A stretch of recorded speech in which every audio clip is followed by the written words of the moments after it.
I first heard about you and Star Wars from a guy named Alan Dean Foster. Does that ring a bell? Yes, sure does. I met him at the Kansas City Science Fiction Convention, and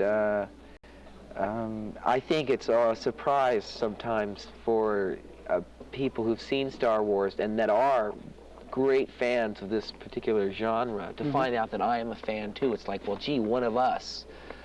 Because a lot of times, like Harrison is really not that into... He could care less, yeah, it's just a job. He doesn't even really go to the movies that much, which is fine. It's there's no law that says actors have to be... What a break for you, a science fiction fan, and being in this thing. I didn't think my heart could stand the strain of reading it page by page, because I said, I can't believe I'm going to do this film, because I didn't get the script until after I tested for it. I tested on a 5-page scene.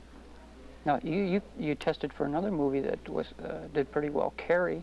You didn't make that one, did you? No. Yeah. In fact... were you going to have the William Cott part? Yes, and he was wonderful. Yeah, he was great.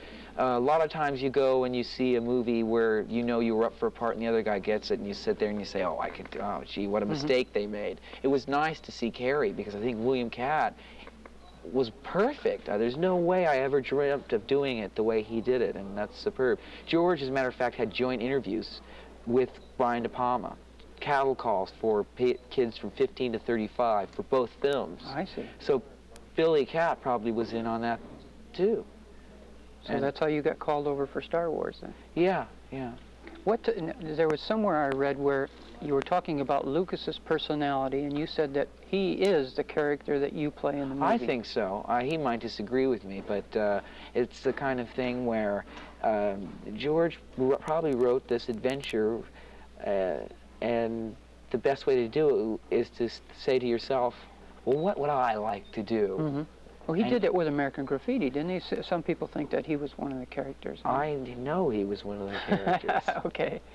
But that's it. He draws upon, things from his own life. This is such a complete fantasy. He probably just took elements from Ivanhoe and everything. I mean, there's Dune in here, there's Treasure Island, there's so many references, you can't count them all. But I think George is Luke. He's the little boy that wants to journey out over the horizon and see what mysteries are on just the other side of the mountain. To prove that you're a science fiction fan, a fantasy fan, we were chatting before the interview started that you'd love to meet Harryhausen, right? Oh, well, I mean, when I was about, I guess, 5 years old, I saw Seventh Voyage of Sinbad. It changed my life. I mean, the original King Kong, which he didn't work on, but that stop frame kind of fantasy. Jason and the Argonauts, Earth versus the Flying Saucers, the mysterious island. He knows them all. Oh, I know every single one. I wrote an article. I interviewed Kerwin Matthews because he did a soap that I was on. I said, Sinbad, and let me talk to you, and he couldn't believe I was so interested. And what magazine that was in? FXRH, Film Effects by Harryhausen. A lot of my fans read that. Yeah, well, it was I think issue number 5 with the red cover. And I went up to San Francisco, went to a convention there, and taped his talk. Kerwin talked. Kerwin works after Three Worlds of Gulliver. They showed, and great Bernard Herrmann scores. Yeah. That's what really got me into film music. Real quickly now, have you seen Star Wars in the theater with an audience? Saturday at Grauman's Chinese, I waited in line, paid my $4, and mind you, no, I was not. I mean, a few people recognized me, but I was pretty low key. And that was the thrill of the lifetime. You didn't have the uniform on. No, I left my lightsaber at home.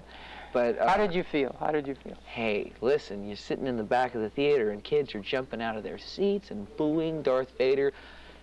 I nearly burst into tears. I was so thrilled. Yeah.